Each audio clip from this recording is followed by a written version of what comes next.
عبدك الضعيف متعب يا الله، إن كان هناك ذنب يمنع سعادتي فاغفره لي يا ربي، فوالله تعبت الروح وتعب الجسد وتعب العقل.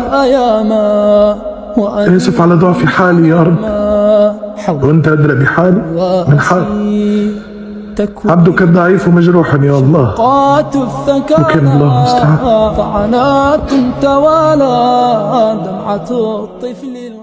ازيكم حبايبي، عاملين ايه؟ وحشتوني اول فيديو اللي فات. يا رب تكونوا بخير. يلا بقى نبدا كده على طول. النهارده ان شاء الله نعمل كفته بروز. انتوا زي ما شفتوا كده انا حطيت الخضره وبصله وطمايه في الكبه وضربتهم كده كويس. بعدين بقى هنزل عليهم باللحمه. انا المقدار ده ربع، بس انا زودت وعملت ربع تاني بس ما صورتش. فانا ضربتهم كويس جدا مع اللحمه. ده بقى رز مطحون او دقيق رز. حطيت عليهم بقى معلقه ملح، معلقه فلفل، معلقه كمون، ورشه صغيره بيكنج باودر عشان اللحمه، وشويه توم باودر وشويه بصل باودر. عايزه اقول لكم ايه، صلوا على النبي يا حبيبي، وما تنسوش الاشتراك في القناه وتفعيل زر الجرس عشان يوصلكوا كل جديد بنعمله.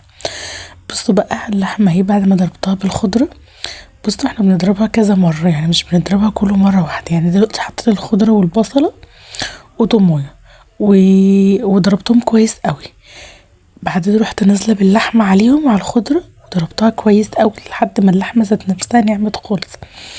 في الوقت ده ممكن نحط لها معلقه ميه عادي جدا، مش هيحصل لها حاجه، معلقه معلقتين بالكتير قوي. بعدين الرز رحت تبلته زي ما شفتوا كده ونزلت عليه باللحمه والخضره. هبدأ بقى اضربه في الكبه حبه حبه على قد ما الكبه بتاعتكم تستحمل. بصوا ده ربع، بس انا عملت ربع تاني برا الكاميرا، يعني ده كان في يوم بصراحه وده كان في يوم تاني، فحطيتهم على بعض. بصوا بقى ده بقى دي بعد ما خلصت. بصوا حطيتها كده في طبق او حله كده وحطيتها في التلاجة شويه تجمد. بعدين بقى جبت شويه زيت بقى وهقعد اصبها معاكم. طبعا شايفين احباب الله قاعدين جنبي. انا عملت شويه وبعدين دخلت كملت في المطبخ لان ادم كان هيشرب طب اللي حاطه فيه شويه زيت. بصوا احنا بنبل ايدينا كده بشويه زيت عشان تبقى سهله طبعا ان احنا نصبها. طبعا كلكم شاطرين واشطر شاطرين واشطر شطور واشطر كتاكيت، وكلنا طبعا بنعرف نصبع الكفته. بصوا انا ببل دي خشبه كده، او هي كانت لوح كده في علبه شوكولاته، في ساعات بصراحه بينفعني، يعني ساعتها ما رميتوش. بحط عليه الحاجه بقى، ممكن اقطع عليه كمان لو مش لاقيه اقطعه. فانا بقى دهنته كده بزيت عشان الكفته ما تلزقش فيه، واصبعها بقى معاكم واحطها. صلوا على في الكومنتات، وما تنسوش اللايك والشير وتفعيل زر الجرس عشان يوصلكم كل جديد. ونتفاعل بقى وانا بيكم على القناه، عايزين نكبر بيكم. هقول لكم تاني المقادير عشان ما تنسوش. دلوقتي انا مثلا هقول لكم عن نص كيلو اللي انا عملته. انا اخدت نص كيلو رز غسلته ونشفته كويس جدا جدا وبعدين طحنته. لو عندك دقيق رز عايزه تاخدي نص كيلو عادي. ماشي. جبت حزمه شبت وحزمه بقدونس وحزمه كزبره، دول على نص كيلو. على نص كيلو رز بياخد نص كيلو لحمه، ومعاهم بصلايه ومعاهم معلقه توم. نزلت في الكبه الاول بالبصلايه والثوم والخضره، ضربتهم كويس جدا جدا لحد ما نعموا. بعدين نزلت عليهم باللحمه وهم كلهم في الكبه، ادي ضرب ادي ضرب لحد ما يبان لهم صاحب. اهم حاجه اللحمه تبقى ناعمه. لقيتي هي لا مش ناعمه شويه والكبه مش قادره، ممكن تحطي لها معلقه ميه، معلقتين صغيرين، ما تكترش اكتر من كده عشان ما تفكش منك. خلاص الدنيا بقت كويسه واللحمه بقت ناعمه جدا والخضره والبصل بقوا مش باينين. هنجيب بقى الرز نتبله، نحط عليه ايه يعني على نص كيلو مثلا معلقه ملح كبيره، معلقه فلفل اسود، معلقه كمون، معلقه توم باودر، معلقه بصل باودر، ورشه 7 بهارات بس. انتي بتحطي اي بحب قوي بهار تاني حطيه. في ناس بتحب تحط لها قرفه، انا بصراحه مش بحبها بالقرفه. خلاص نقوم مقلبينها كده كويس. ننزل بقى بالعجينه اللي احنا عملناها اللي هي بالخضره واللحمه، ننزل بيها على الرز نقلبه كده كويس بايدينا. بعدين نرجعه تاني على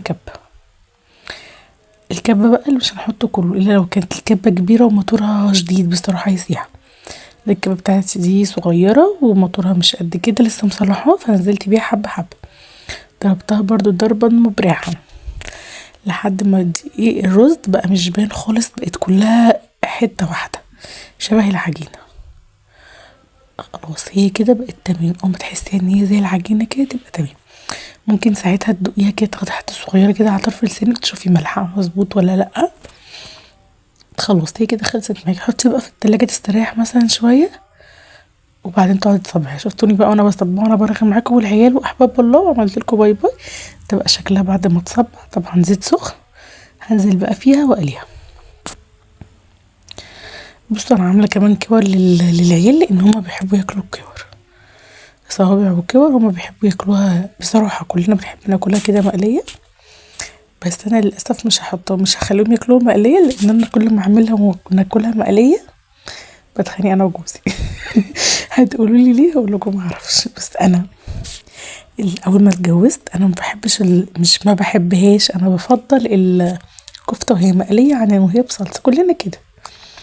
فانا اول ما اتجوزت قلت لكريم بانك انت برضو بتحبها بصلصه، بتحبها زي محمره، احنا نعملها كده وناكلها كده في سندوتشات. قال لي خلاص ماشي، كده احنا مش بنحب اللي في الصلصه دي قوي، يعني مش بتتاكل غير وهي ناشفه كده. كنت كل ما اعملها اتخانق انا اهو، كل ما اعملها اتخانق انا اهو، بجد والله. كل ما اعمل الكفته كده من غير صلصه كده ناشفه اتخانق انا وهو، تقوم خناقه كبيره ويحصل مشكله كبيره.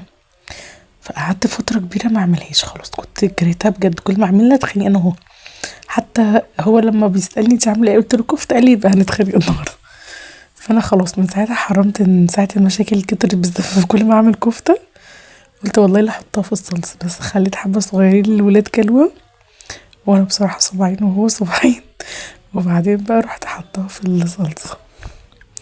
انا عارفه ان مفيش حاجه كده وده خريف وكده، بس هو والله احنا يعني خلاص اتشائمنا منها وهي مقليه كده، كل ما بنعملها بنتخانق. انا قلت خلاص هحطها في الصلصه، ويمكن لما في الصلصه ما نتخانقش، الحمد لله ما اتخانقنيش. تقريبا هي مشكله وهي مقليه. والله يا جماعه ساعات الواحد دماغه صغيره قوي، يعني وسط حاجه تافهه زي كده. يعني انا قلت لجوزي انا عامله كفته، قال لي يبقى نتخانق على طول. بجد قعدنا سنين كل ما اعمل الكفته دي نتخانق، لحد ما خلاص لمينا نفسنا بقى ومبقناش نعملها تاني مقليه. بس هي بصراحه وهي مقليه جميله بصراحه، ممكن ناكل كل ده واحنا واقفين دلوقتي. بصوا جميله ازاي، والصباع بصباع، هي رشه البيكنج باودر بتخليهاش تكش، يعني اللحمه بيبقى فيها دهون فما تخليهاش تكش. بس بقى الكور دي بتاعت احباب الله. تقولي ايه ما عملتيش كتير ليه؟ اقول كل ان انا نسيت. بصراحه تعبت وانا بصبعها، لان انا بعد ما قفلت معاكم الكاميرا وانا بصبعها ادم كان هيشرب طبق الزيت، فاضطريت ان انا اقوم اصبعها كلها رخيمه. فضلت واقفه شويه حلوين، وانا بصراحه ركبتي وجعني اليومين دول، قلت والله ما انا عامله اي حاجه. بس هي بصراحه متاخدش وقت على النار خالص، وكمان عشان الزيت سخن فبتتحمر بسرعه. اعملوها بالطريقه دي ومش هتندموا ابدا، هتشوفوها دلوقتي ولا هتفك ولا هيجرالها اي حاجه خالص. انا حاطه لها معلقه ميه، معلقتين بصراحه الميه، عشان بس تلف كده تبقى زي العجينه. لان انا الخضره الراجل مش بيحط ميه، لان الخضره بيفرمها، فالخضره بتنزل ميه، لا انا مش فرماها. خلاص احنا قليناها بقى، جبت حله حطيت، هو انا ما قليتهاش، انا لسه بقليها الناحيه التانية، بس انا بقى قلت ايه اسبك شويه صلصه بالمره وانا واقفه. حطيت معلقه سمنه وشويه زيت. كان عندي بصل اخضر امبارح، عقبال عندكم كنا واكلين رنجه بقى، بنودع عشان رمضان كنا واكلين رنجه، فكنا جايبين بصل اخضر، فبصراحه قشرته وكده فاستحرمت ان هو يترمي، فرحت حاطه. فده بصل اخضر مقطع كده واحده كده كبيره. كريم ربنا يخلقه لي جوزي جايب لي البصل الاخضر ده شومه، عشان هو كبير حامي قوي بصراحه، فما اتاكلش كله يعني كتير، فاكل المره الفترات الجايه كله بالبصل الاخضر طبعا، لان هو خفيف ما تحملش. بس خلاص كده انا حطيت معلقه توم تقريبا، حطيت معلقه توم وشوحتها كده، اديتها تقريبا واحده، وبعدين نزلت بالصلصه. بصوا مش ضربه الصلصه مش ضربه الصلصه قوي، عشان تبقى دايبه كده، يبقى كانها طماطم دايبه. بس طبعا ده كتير على الكفتة، فانا هاخد منه شوية بس بعد ما يتسبك شوية. حبايبي لو وصلتوا معايا لحد هنا فمتشكرة جدا جدا جدا ليكم، وميرسي ان انتوا لسه متابعيني وما زهقتوش مني، وانتوا شرف ليا وعلى دماغي من فوق، واتمنى اكون عند حسن ظنكم. متنسوش اللايك والشير والسبسكرايب وتفعيل زر الجرس عشان يوصلكوا كل جديد انا بعمله. بص خلاص بقى هي كده استبكت، انا شلت تقريبا نصها، بصوا اهو. ده الحله اللي كنت حاطه فيها الكفته، ودلوقتي هشيل الصلصه احطها في كيس واحطها في الفريزر واغسلها واستخدمها تاني للمخلل. فاهمين؟ عايز استخدم الحاجه 200,000 مره. طبعا الصلصه استبكت معايا، حطيت لها بقى شويه ملح صغيرين لان الكفته ملحها كان مظبوط، شويه فلفل وشويه كمون وشويه ايه تاني بتشيو وشويه 7 بهارات. طبعا هي اتسبكت فانا بقى زودتها لان لسه هتاخد غلوتين كمان مع الكفته. بس ما شاء الله الكفته عامله ازاي، قولوا ما شاء الله يا حبايبي، وقولوا هالف هنا وشفا اللي كل واللي شاف، واعملوها وصدقوني هتعجبكم والله في البيت وسهله والله. انا كنت الاول بس اصعبها واروح عند بتاع الجمل يعملها لي، بس بصراحه من ساعه ما عملتها حسيت ان هي سهله جدا. في اي وقت عايزه اكل كفته هقوم مطلعه الحاجه وعاملاها. بصوا بقى اعمل جنبها شويه رز بشعريه، جبت حله وحطيت شويه زيت ومعلقه سمنه وهنزل عليهم بالشعريه واحمرها كده كويس. والله يا جماعه بجد يعني انا لما عملتها اول مره طلعت معايا حلوه بصراحه، مش هقولكوا طلعت معايا بايظه، لا كانت جميله.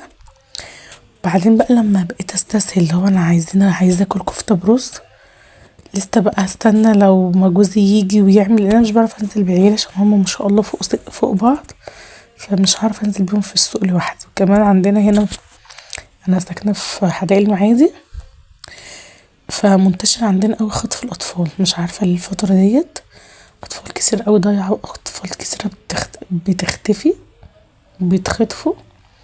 فبصراحه بخاف انزل بيهم لوحدي لان انا ببقى شايله اقدام على ايديا وما شاء الله ماسكه قريم في ايدي، فببقى ملخومه فاهمين، مش هعرف اقف واشتري حاجه. فبستنى لما جوزي ياخد اجازه ويجيب لي حاجتي، او اودي العيله عند مامتي واروح انا وهو نجيب.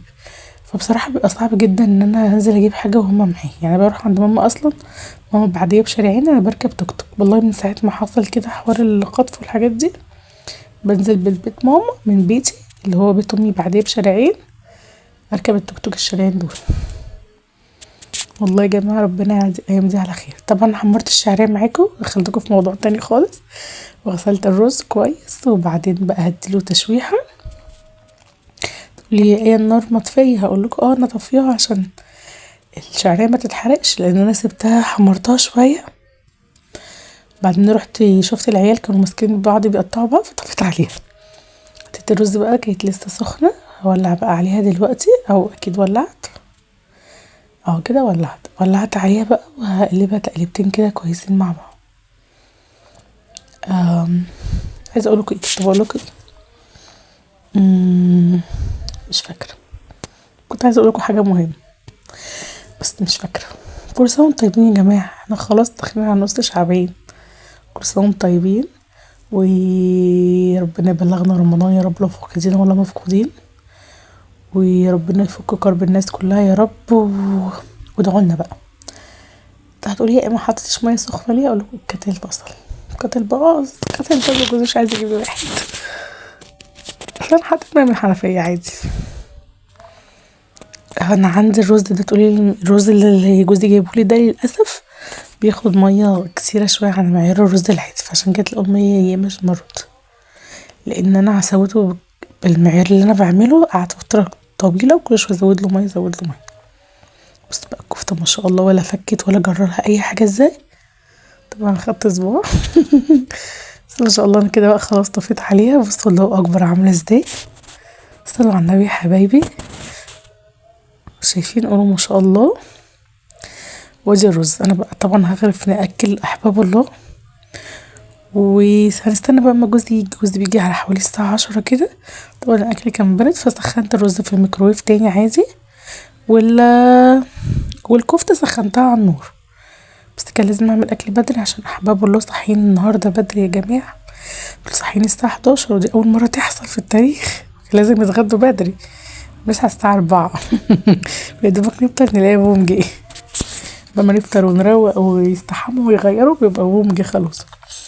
بغرف بقى معاكم رز. ده كان اكلنا النهارده، كان بسيط. الحلة دي فيها مخلل هتشوفوها. متنسوش انتوا حطيتوها كده ليه؟